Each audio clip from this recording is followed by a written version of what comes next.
In this WrestleTalk news, the real reason for Alexa Bliss and Asuka being off our screens, plans for Bray Wyatt, reviews of SmackDown and Rampage, and more.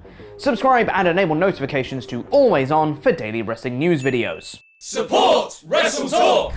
If you've been paying attention to the ongoing feud between Damage Katarl and Bianca Belair on Raw lately, you may have noticed that Belair has been without her pals for a while, her pals being Alexa Bliss and Asuka, who've been playing backup dancers to Belair in order to even the odds against Bayley, Io Sky, and Dakota Kai. And according to Wrestling Observer's Dave Meltzer, the reasoning for this has been reports of a legitimate injury to the Empress of Tomorrow. That's not great news at all, hope you get better soon. But what about Bliss? Well, Dave is just as bemused as we are as to why Bliss has not been featured, as also according to Meltzer, Bliss is healthy and working house shows. Now, considering Candice LeRae's injection into the feud, it was surprising to not see herself, Belair, and Bliss continue these 6 women scraps in Asuka's place. So yeah, rather bizarre, but now with Nikki Cross back and involved, it's anyone's guess as to whether Bliss will also re-emerge soon or will pursue other less Damage Katarl related things. Bray Wyatt is undoubtedly the hottest act in WWE right now. He's top of the merch sales charts in the company, he's dropping amazingly cryptic promos and leaving fans constantly theorizing over his character. He's also got everyone eagerly awaiting that official theme song to drop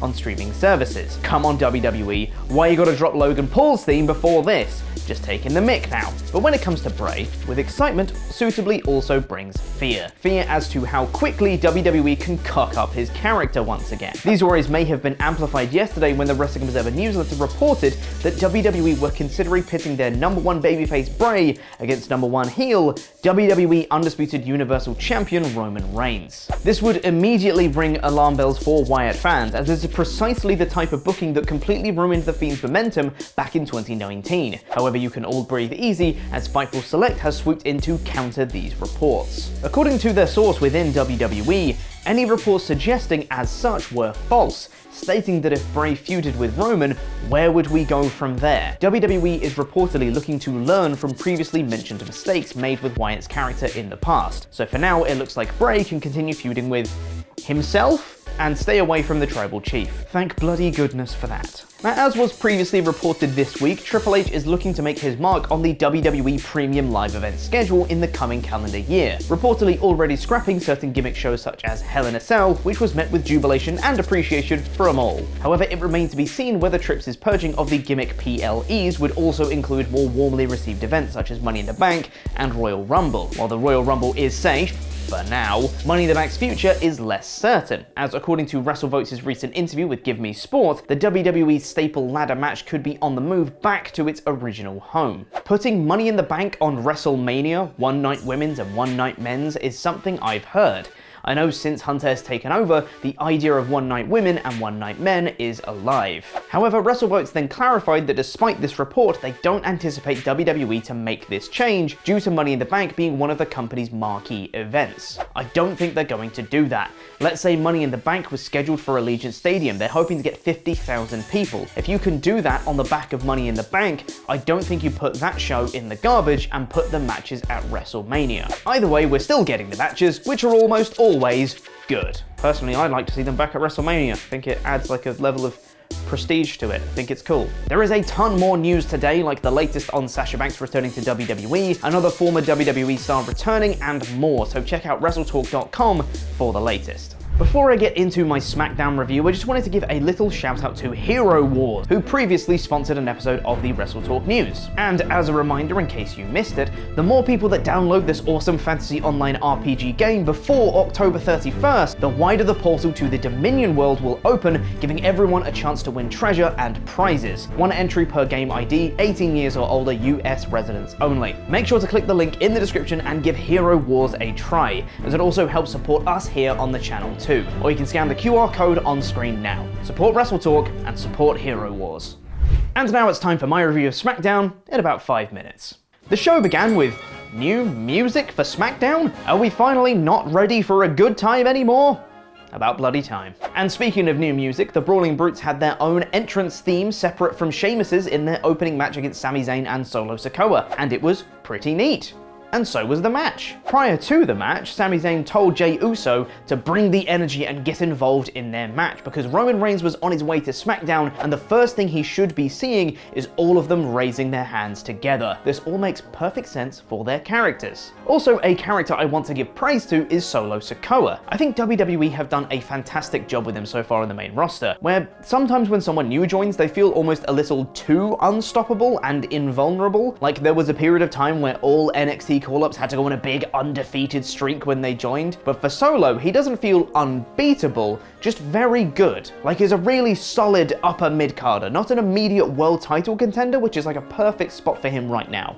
Good job, WWE. Unfortunately for the Bloodline though, Jey Uso did get involved in this match, just not when Sami wanted. Sami was being lined up for a move from Butch from the top rope and Jey pulled him out, protecting him. Sami said he had it and he shouldn't be getting involved like that. Ridge Holland took them out on the outside and Butch rolled up Sami in the ring for the Brawling Brutes win. This was all great stuff, and of course the Bloodline Inner Turmoil remains the best thing on the show. But it only got better. Immediately after the match, Jey in the ring was verbally running down Sami and they were arguing. And then without words, everyone told each other their alignment. Solo Sikoa stepped in between Sami and Jey and stared down Jey. And Jimmy then spun Jey around and stared his brother down as well. Everyone is on Sami's side. This only lasted a few seconds, but I think it's a really important factor to note here, especially with what happened next. Roman Reigns and Paul Heyman then came out, and despite Michael Cole saying, "Daddy's here to sort out the children," don't say that, Cole, you could feel the tension from everyone in the ring. They were trepidatious, awaiting Roman's ire. And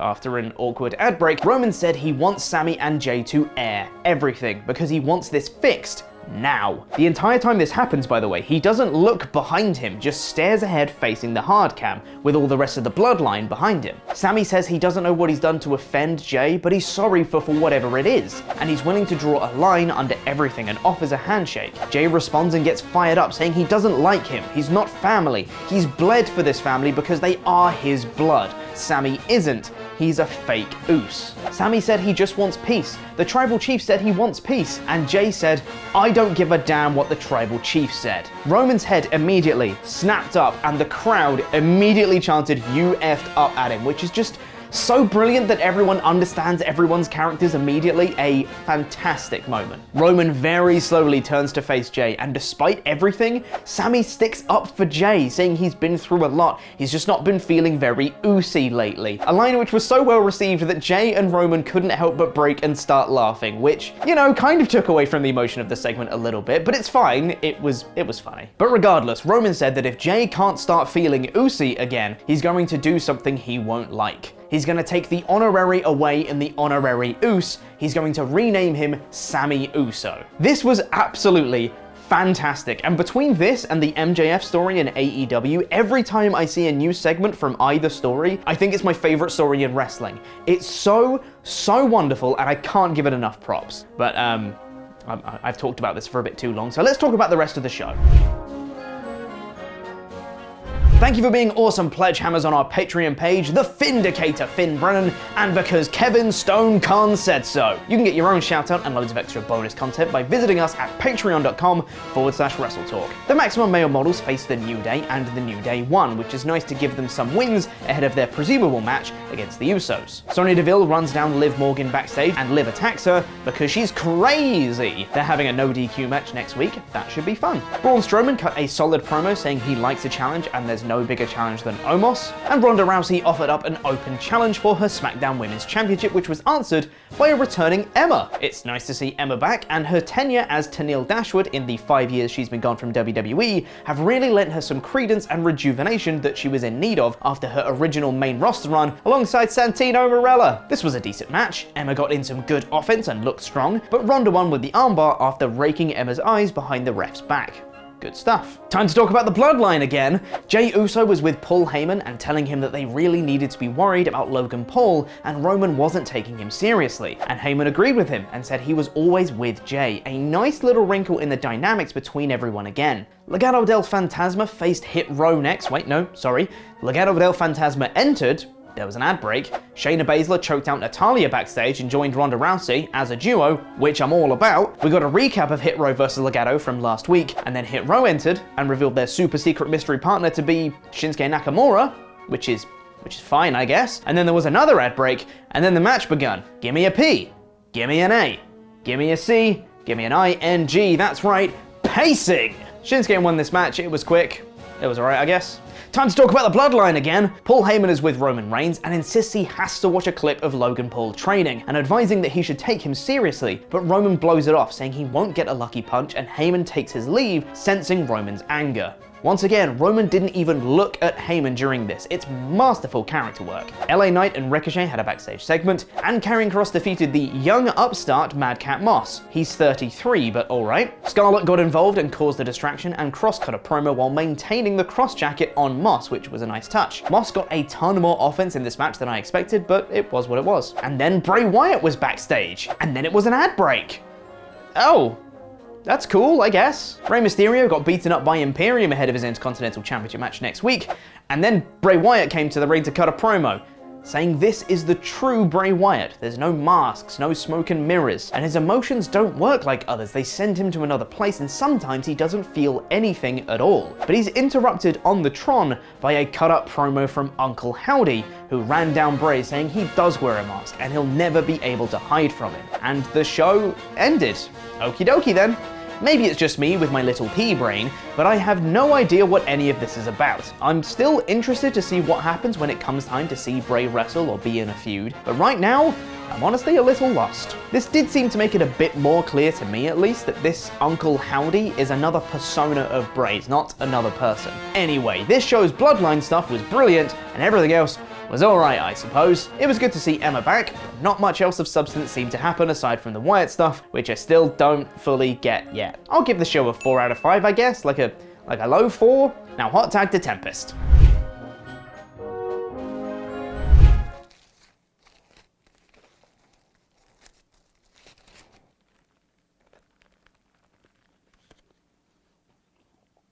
Oh, hello there. I bet you're wondering why I'm eating a Wendy's burger. Take this ride with me, and you just might find out. I'm Tempest, your champion of champions, and this is my review of Rampage in 3 minutes? Let's try 3 minutes. Jon Moxley forces AEW to air an entrance on Rampage as he makes his way to the ring to face Daddy Magic Matt Menard. This was a one-sided match the whole way through, with Menard only getting offense in when Angelo Parker would get involved behind the ref's back. Moxley gets the win with a slick counter into the Bulldog choke, and then after the match he's challenged by Lee Moriarty. Moxley accepts, and honestly I'm a bit sad that Moriarty's vehicle up the card has to be the Firm. There wasn't much to this one, and you can absolutely tell that Moxley's spot on the card was absolutely meant for Wheeler Yuta on this show. 3 out of 5. Now, story time. As I'm filming this, last night was Sullivan Bo Brown's birthday. Happy birthday, Sullivan. Happy birthday, Will Washington. As you do on a birthday, we all got together, and there may or may not, don't want to speculate here, but there may have been alcohol involved. I may have consumed some. And upon my return home, I decided it would be a great idea to order some Wendy's to soak up some of that booze in my tummy. Keep that in mind. We'll return to this. Jade Cargill cuts a backstage promo on Nyla Rose while working out because she is the most impressive physical specimen on the AEW roster. And then Keith Lee got the immediate win over Serpentico. Legit, this match was about 10 seconds long. Afterwards, the Acclaimed made their entrance with no rap, and it is revealed on the Tron that Swerve has Billy Gunn hostage and is ripping out his fingernails with pliers or something. Swerve is full on heel now, and there was no wrestling or anything to speak of in this segment. 2 out of 5.